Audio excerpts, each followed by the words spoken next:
Hey everyone, welcome back to another Mattel Jurassic World review. Today we're taking a look at the elusive, pain in the butt to find, battle damage Proceratosaurus. The battle damage line is exclusive to Walmart in the US, but for some reason when the line switched over to this newer Dino Rivals style packaging, this line has become an absolute nightmare for collectors to get their hands on. I was lucky enough to find a Canadian collector that was willing to trade with me. I got this figure from him and the battle damaged Mattel. Canada and Australia, and I think some parts of Europe is where this wave is currently being found. Distribution has been an absolute mess with these battle damaged figures. This Proceratosaurus and the Mattel and the Herrerasaurus are part of Wave 2. Those have been found in Canada, but Wave 1 has never been found in Canada. Wave 1 has the battle damaged Plesiosaurus and Pteranodon. Those were only available one time on Walmart's website in the States, and they were found in a very, very few stores by a couple collectors, and that's it. No one has seen those two figures in the States at all since that time. I think that was about a month and a half, 2 months ago. No one has a really clear answer as to why these figures are so hard to find. Some people are blaming Mattel's distribution, but we all know Walmart has changed over their Jurassic World selection over the summer. Some stores just have like one row of figures. Some stores have a bigger display.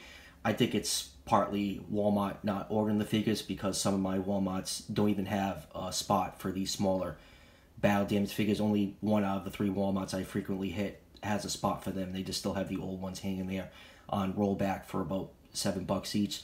So hopefully as we roll into the holiday season, there'll probably be another reset to the toy aisle. We have, Star Wars coming out in December, and maybe they'll expand the section. Maybe these figures will pop up, but right now no one has a really clear answer if these will ever show up in the United States. Your best bet is trying to find a collector in another part of the world and try to work out some deal and get these things over to you. They are fetching kind of a high price on eBay right now. I think I've seen them around like roughly about $30 a piece. These figures normally retail for $9.99. But enough about that. Let's take a closer look at this figure and jump into the review. Starting with the packaging is very similar to the Dino Rivals style packaging with a couple of differences. You got your Jurassic World logo up here, you get your T-Rex, Proceratosaurus, and you have the battle damage logo in the bottom corner over here. And turning it around, you get a nice full art picture of the Proceratosaurus on the back. And right here you can see the other figures in this lineup. The Herrerasaurus is also one of those hard to get figures in this wave. This is a repaint of the older battle damaged Herrerasaurus. So enough about the packaging. Let's crack this Proceratosaurus open and take a closer look at it. And here is the Proceratosaurus out of the packaging. This is definitely one of the smallest battle damaged figures in the line right now, and that's because this figure is a repaint, retool of the Attack Pack Proceratosaurus. And since we're talking about size, let's do a couple of quick measurements. This figure is just about 6 inches long from the tip of the tail to the tip of the snout, or 15 centimeters, and just about 3 inches tall at the tip of that horn on its nose, or about 7.5 centimeters. So with those measurements, Proceratosaurus wasn't a big dinosaur. It was about 9 feet long. That'll put this figure somewhere in the 1/18 scale range. I really like the color scheme on this figure. I think it's the best color scheme of the other Proceratosaurus that we have gotten. The main body is kind of a maroon color, and then you have a dark purple head, and that dark purple goes along the back and stops just above the hips. And it also has a nice orange highlights starting on the skull, going all the way down the neck, along the back, and stopping just after the base of the tail. And that nose horn is painted a nice white color. The skull of Proceratosaurus isn't completely known, but paleontologists think that it didn't really have a horn like this.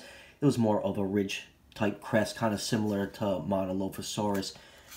Back in the day when this animal was discovered, paleontologists thought it was related to Ceratosaurus, but after further studying, they have determined that Proceratosaurus is a Coelurosaur, which is one of the earliest known members of the Tyrannosaur clade.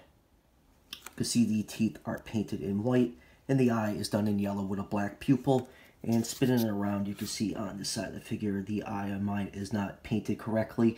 It's not really that bad looking. I've seen way worse on other figures, but I guess beggars can't be choosers because I'm probably never ever going to find another Proceratosaurus to replace it, but whatever, it doesn't look that bad. Now, I said this figure is a repaint of the Attack Pack Proceratosaurus, but they did retool the mold, obviously, to have that battle damage feature, but they did add extra articulation to this figure, which I think is really, really cool. So starting with the battle damage feature, you have the panel right here. You just touch it, and you expose that battle damage wound.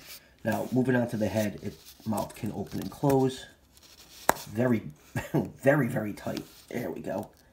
Just like the Attack Pack version. But they added a joint on the head right here. And this joint is very similar to the head joint you find on the Battle Damage Blue, which I think this head joint just makes a world of difference on this Proceratosaurus figure. You can get a lot of cool looking poses by just moving around that head joint. And then moving down to the arms can still move forwards and backwards, but now they added a hinge similar to the Raptors. You can swing the arms up. They did not have that on the Attack Pack figures.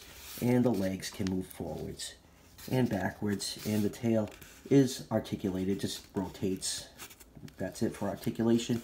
So yeah, really, really love the extra articulation on this battle damage figures. I figured they just did that to kind of justify making this, you know, $7 Attack Pack figure, you know, worth the price of $9.99. So let's move on and do some comparisons with some other figures from the Jurassic World line. First up is one of the human figures. Here it is with John Hammond. This Proceratosaurus is just a little bit too tall to scale with the human figures. It should be roughly about waist height, but it's really, you know, not that much of a difference. I think they look pretty good together. Just the proportions on the Proceratosaurus are definitely one of the weirdest out of the figures in the Jurassic World line. The head is absolutely huge, and the tail is hilariously tiny. It almost looks like it has like baby-like proportions. And here it is with the other Proceratosaurus in the line. This is the original Attack Pack. This is the repainted Attack Pack that came out in the Dino Rivals line.